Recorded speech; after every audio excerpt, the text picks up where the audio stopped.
कह रहे कि अभी इसीलिए हम कहते हैं संकल्प क्यों करते हो? पता नहीं शाम तक जीवित रहें कि करूंगा। ये संकल्प तो वो करे जिसको कल का भरोसा हो। अपने लोग तो ऐसे मृत्यु लोक में है कि अगले सेकंड का भरोसा नहीं। तो ऐसी प्रार्थना करनी चाहिए कि हे प्रभु, यदि आपने मुझे जीवन दिया, सामर्थ्य दिया, समय दिया, तो ऐसी हमारी भावना बन रही कि हम 108 परिक्रमा कर लेंगे। और अगर नहीं समय, नहीं शरीर सामर्थ्य रही, तो हम एक को नहीं करेंगे, तो कोई अपराध नहीं लगेगा। अगर संकल्प ले लिया कि अब 108 करेंगी, तो अब करना चाहिए। फिर देखो, संकल्प पूरा करना चाहिए। तो अभी इस जान तो शरीर में है ही, तो संकल्प के लिए फिर उसी कार्य में लगा जाता है। पर हम सबसे प्रार्थना करते हैं संकल्प ना लिया जाए। कभी कोई अगर नियम लेने की बात हो तो ये जरूर छूट दे दे कि हे प्रभु, यदि हमारा स्वास्थ्य ठीक रहा, हमारा जीवन रहा, तो हम आपके ऐसा कर लेंगे। और अगर नहीं रहा तो आपने कोई संकल्प किया नहीं, तो पाप नहीं लगेगा। ऐसे थोड़ा अपराध बनने की होती है कि 108 की। पर जी वो तब होता है जैसे कोई डील करते हैं ना, गोवर्धन माता होगा, हाँ ऐसे पर भक्ति मिले, ऐसा हाँ, तो कम ही होता है। हाँ तो करना चाहिए। फिर हमें लगता है करना चाहिए, पर अगर समय के पधार गया तो फिर कैसे कर पाएगा? मृत्यु लोक है और मरण धर्मा शरीर है, तो मुझे तो भरोसा 1 मिनट का नहीं है अपने शरीर का कि 1 मिनट ही अगला जिएगा कि नहीं जिएगा। इसीलिए संकल्प विकल्प करने का अधिकार ही नहीं है। पता नहीं शाम तक जिएंगे क्यों भाई? पक्का है किसी को? अब पता नहीं शाम तक जिएंगे कि नहीं, तो हम क्या संकल्प करें? हमें तो यही कि प्रभु जैसे चलावे वैसे चल रहे। परिक्रमा करवा दिया, परिक्रमा करने बैठे बैठे राधा राधा जप रहे, मांग के खा लिया, भगवान के भरोसे बाबा जी। ऐसे गृहस्थी में अपने धर्म कर्म किए, जब समय मिला तो परिक्रमा कर गए। अच्छा, प्रार्थना करना स्वामी से कोई गलत बात नहीं कि हमारे बच्चे की नौकरी लग जाए, हमारा काम बन जाए, जरूर करो। भगवान से नहीं करोगे तो किससे करोगे? करना चाहिए। पर ये करके कि हमारी कामना पूर्ण कर दो, हम इतना करेंगे, फिर बंधन हो जाएगा। हम इतना क्यों कहें तुम्हारी परिक्रमा करेंगे और हमारा काम पूर्ण? स्वार्थी हो क्या? हमारे पिता हो, हमारे स्वामी हो, हमारी जरूरत है, मांग रहे कि प्रभु हमें एक संतान दे दो, हम आपको कुछ करेंगे। ये हम में बस नहीं, हमारे पास तो जो कुछ दिया हुआ सब आपका है नाथ। स्वाभाविक 108 परिक्रमा लग जाए, कोई बात नहीं। संकल्प मत करो, मांग जरूर लो, तुम्हें मांगना है। और छूट दे दो कि प्रभु यदि उचित हो तो ऐसा करना, अगर उचित ना हो तो प्रभु लाख बार मांगो तो भी पूरा मत करना। ये भक्तों की मांगे होती हैं, ये सत्संगियों की मांगे होती है कि नाथ मेरी आवश्यकता तो है, पर अगर आपको उचित लगे तो आप दे देना, और अगर उचित ना लगे तो मेरे मांगने पर भी आप ना देना। ये जब ये बात बनी रहती है कि जितना नाम जप होना चाहिए उतना नहीं होता, उतना, ये बात तो हमारे में भी है। इतनी पीड़ा तो हमको भी बनी रहती है कि जितना होना चाहिए उतना नहीं होता। इतनी पीड़ा हम अपने गुरुदेव भगवान में भी देखी। एक दिन उन्होंने कहा क्या बताएं, जीवन निकल गया, छक के नाम जपने को नहीं हुआ, रात दिन मंत्र में नाम में लगे गए, रात दिन 10 वर्ष समीप रह के सेवा में रहे। तो देख, बोले क्या बताऊं, पूरी जिंदगी निकल गई, छक के नाम जपले को रुचि दे दो। यही भजन, असली भजन का ये फल है। भजन करते हुए भजन की इतनी भूख होना कि भगवान से भजन ही मांगना कि प्रभु मुझे भजन करते। अभी वो भजन नहीं होता जैसा प्रेम से होना चाहिए। हर एक महात्मा को, हर एक भजनानंदी को अनुभव होगा। और ये अगर हुआ तो भजन अखंड होने लगेगा। क्योंकि हम जिसकी पीड़ा महसूस करते हैं उसको हम भूलना कैसे बर्दाश्त कर पाएंगे? तभी वो अखंड स्मृति कर पाता है। और जो संतुष्ट हो जाता है भजन में, वो भजनानंदी नहीं होता।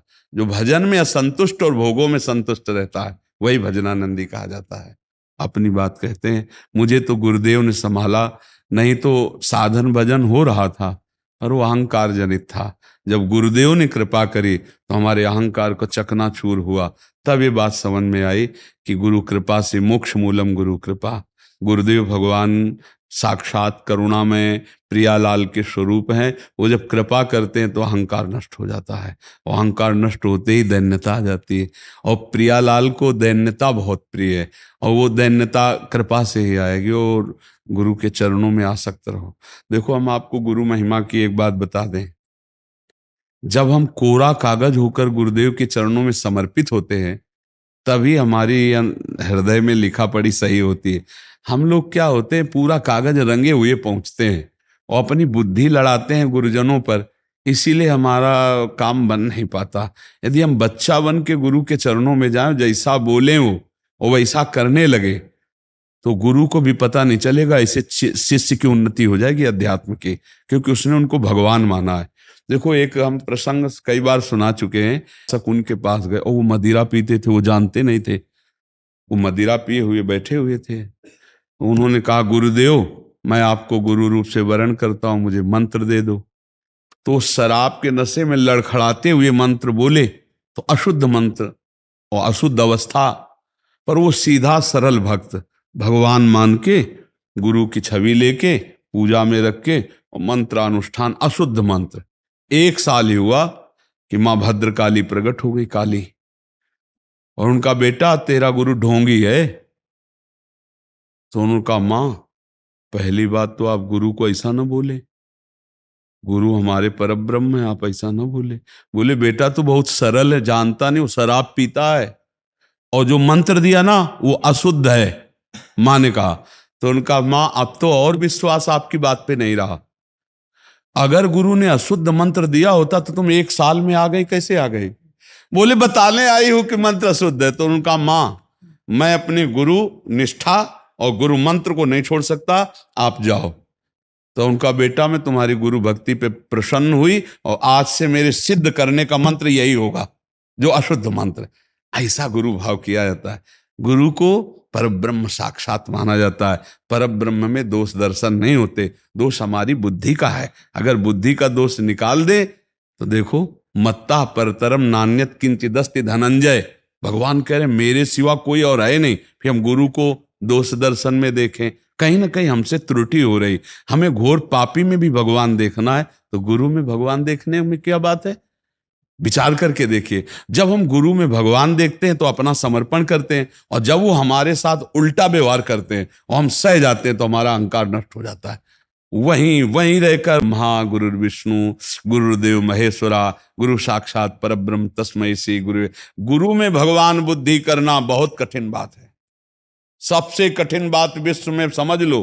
गुरु में परब्रह्म बुद्धि करना, और गुरु में परब्रह्म बुद्धि नहीं तो कुछ भी कर ले अहंकार नष्ट नहीं होगा। ये हम खुली बात कह रहे। गुरु ही एक वो खिलाड़ी है जो हमारे अहंकार को मिटिया मेट कर दे सकते हैं, दूसरा नहीं, दूसरा नहीं। इसीलिए ध्यान मूलम गुरु मूर्ति, पूजा मूलम गुरु पदम, मंत्र मूलम गुरु वाक्य, मोक्ष मूलम गुरु का चरणामृत पियो, गुरु की चरण रज लगाओ और गुरु के आगे एक तुच्छ सेवक की तरह रहो, अभी दैन्यता आ जाएगी। अगर गुरु में दोष दर्शन होने लगे तो हट जाना चाहिए, और दूर से उनको परब्रह्म मान के बिना निंदा किए उनके द्वारा बताई हुई उपासना में रत हो जाए तो उसका परम कल्याण हो जाएगा। दूसरा गुरु बनाने की जरूरत नहीं है। परमात्मा प्राप्ति के लिए गुरु कृपा है। हम तो आपको हाथ उठा के कहते हैं कि गुरुदेव की कृपा के बिना एक कदम नहीं चल सकते, एक कदम भी नहीं चल सकते। हम जैसे भूमि में ही कदम रख सकते हैं, ऐसे हम जीवित हैं, परमार्थ में चल रहे हैं तो केवल अपने गुरुदेव की कृपा से चल रहे हैं, किंचन मात्र कुछ नहीं। केवल वो ऐसे पकड़े हुए हैं तो हम चल रहे हैं, अगर वो ऐसे छोड़ दें तो धम्म से गिर जाए। गुरु कृपा ही केवलम, गुरु कृपा है ना, बस इसी से दैन्यता आ जाएगी। और दैन्यता में रोना आता है, जैसे अब आपका दैन्यता में रोना आता है कि मुझ जैसे अधम पर इतनी कृपा श्री कृष्ण की, महाप्रभु की, गुरु की, तो वो हृदय निर्मल होता चला जाता है। जब रुदन होता है ना प्रभु के, उसमें इससे ज्यादा रोना आता है तो हृदय निर्मल, तार तार निर्मल हो जाता है। और कबीरदास जी कहते हैं कि बिन रोए किन पाइया प्रेम प्यारा अमित, कबीरा हंसना छोड़ दे रोने से कर प्रीत, बिन रोए किन पाइया प्रेम प्यारा अमित। पर भगवान की 3 प्रकार की लीला है, एक है सृजन और एक है पालन और एक है मृत्यु लोक। तो भाई देखो, जो जन्मा है उसका शरीर छूटेगा, जो हमने कर्म किए उसके अनुसार हमें भोग मिलेंगे।